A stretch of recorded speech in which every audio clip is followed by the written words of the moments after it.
అందరికీ నమస్కారం. యాక్చువల్గా నాకు ఈ సినిమా గురించి ఏం తెలీదు. మొన్న ఒకసారి వేదకుమారి గారు ఫోన్ చేసి ఇట్లా దక్ష అన్న ఫిలిం ఉంది, మా అమ్మాయి దీంట్లో యాక్ట్ చేస్తుందని చెప్పగానే ప్రొడ్యూసర్ ఎవరో తెలీదు, డైరెక్టర్ ఎవరో తెలియదు. సారీ, ఏమనుకోవద్దు, ఇప్పుడు తెలిసింది బాగా.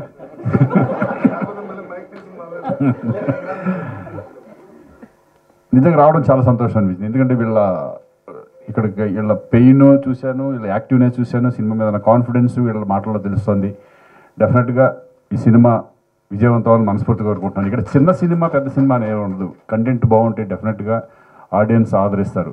ఇక్కడ ఉన్న ప్రాబ్లం ఏంటంటే థియేటర్కి జనం రావడం ఒకటే problem.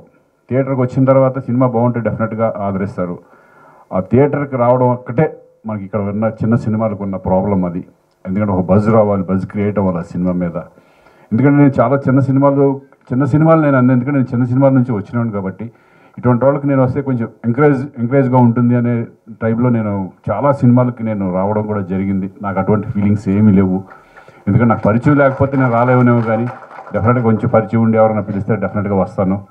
So I'm very happy. ఎందుకంటే మీరంతా ఈ సినిమా ఎంత కష్టపడి చేశారు. ఒక సస్పెన్స్ థ్రిల్లర్ లాగా అనిపించింది. ట్రైలర్ చాలా బాగుంది. నెక్స్ట్ ఏం జరుగుతుంది అనే టైప్లోనే ఉంది ఈ సినిమా. సో డెఫినెట్గా ఈ సినిమా విజయవంతం మనస్ఫూర్తిగా కోరుకుంటూ, అలాగే నువ్వు first time director, all the best. అలాగే ప్రొడ్యూసర్ సరే డబ్బులు సంపాదించాలని మనస్ఫూర్తిగా కోరుకుంటున్నాను. ఏం పర్లేదు, వచ్చి చేసేద్దాం.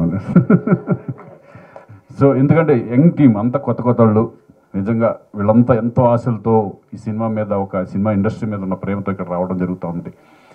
ఎప్పుడు కూడా సినిమా ఫెయిల్ అవుతూ ఉంటే, సక్సెస్ అవుతూ ఉంటే అవన్నీ పట్టించుకోకూడదు. మనం వెళ్ళే రూట్ కరెక్టా కాదా అనేది, ఒకవేళ ఫెయిల్ అయినా దాన్ని అధిగమించి ఇంకో ముందుకు వెళ్ళాలని నేను మనస్ఫూర్తిగా కోరుకుంటున్నాను. Anyway, all the best once again. Daksha 25th release అవుతుంది. అందరూ కూడా థియేటర్కి వెళ్ళి చూసి మంచి బాగుంటే ఎంకరేజ్ చేయాలని మనస్ఫూర్తిగా కోరుకుంటున్నాను. Thank you very much.